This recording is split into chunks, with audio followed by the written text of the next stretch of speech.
जिस एक्टर्स के प्यार में राजेश खन्ना इतने दीवाने थे कि एक ही टूथब्रश का इस्तेमाल करते थे, आखिर ऐसा क्या हुआ कि अभिनेत्री राजेश खन्ना को गिड़गिड़ाता हुआ छोड़कर चली गई। राजेश खन्ना ने साल 1966 में चेतन आनंद की फिल्म आखिरी खत से बॉलीवुड में डेब्यू किया था। राजेश खन्ना ने तकरीबन 180 फिल्मों में काम किया है। एक्टिंग के अलावा राजेश खन्ना की पर्सनल लाइफ भी सुर्खियों में रही है। हिंदी सिनेमा के लवर बॉय के नाम से मशहूर राजेश खन्ना को लेकर लड़कियों में इस कदर दीवानगी थी कि उनके एक इशारे पर जान देने के लिए तैयार रहती थी। लड़कियां राजेश खन्ना की फोटो के साथ शादी कर लेती थी। राजेश खन्ना की धूल से भरती थी मांग। राजेश खन्ना को लेकर एक कहावत मशहूर थी, ऊपर आका नीचे काका। लेकिन इतनी लड़कियों की दीवानगी के बावजूद भी राजेश खन्ना का दिल जिसके लिए धड़कता था वह थी अंजू महेंद्रू। राजेश खन्ना अंजू महेंद्रू के साथ तकरीबन 10 साल रिलेशनशिप में रहे, लेकिन उसके बाद अंजू ने काका को छोड़ दिया, जिसके बाद राजेश खन्ना ने डिम्पल कपाड़िया से शादी कर ली। कहा जाता है यह शादी काका ने अपनी एक्स गर्लफ्रेंड अंजू को चिढ़ाने के लिए की थी।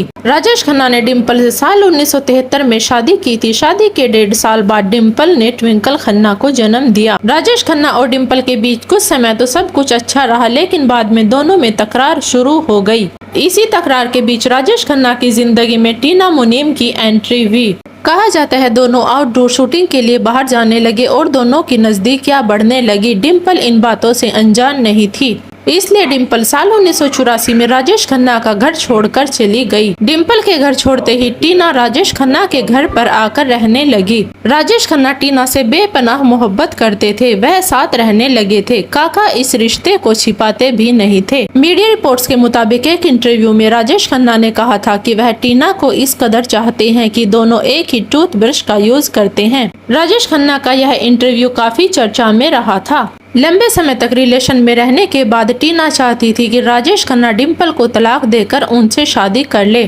कहा जाता है राजेश खन्ना टीना को आश्वासन देती रही कि वह उनसे शादी करेंगे, लेकिन राजेश खन्ना ने कभी डिम्पल से तलाक की बात नहीं की, क्योंकि राजेश खन्ना कहीं न कहीं डिम्पल से भी प्यार करते थे। टीना को लगा कि राजेश खन्ना उन्हें सिर्फ बहला रहे हैं। लंबे इंतजार के बाद टीना ने राजेश खन्ना से ब्रेकअप करने का फैसला कर लिया। टीना के इस फैसले से काका पूरी तरह टूट गए थे। वो टीना के सामने कितनी बार गिड़गिड़ाए कि वह उन्हें छोड़कर न जाए, लेकिन टीना ने फैसला कर लिया था कि अब वह काका के साथ नहीं रहेगी। जाते जाते टीना ने काका को एक गिफ्ट भी दिया था, उनकी 20 फिल्मों की एक कॉपी बनाकर, जिसके बाद टीना उनकी जिंदगी से चली गई। उसके बाद टीना मुनीम की जिंदगी में संजय दत्त आ गए, लेकिन कुछ समय संजय दत्त के साथ रहने के बाद संजय दत्त की ड्रग्स की लत के कारण टीना ने संजय दत्त को भी छोड़ दिया और बाद में टीना ने बिजनेसमैन अनिल अंबानी से शादी कर ली।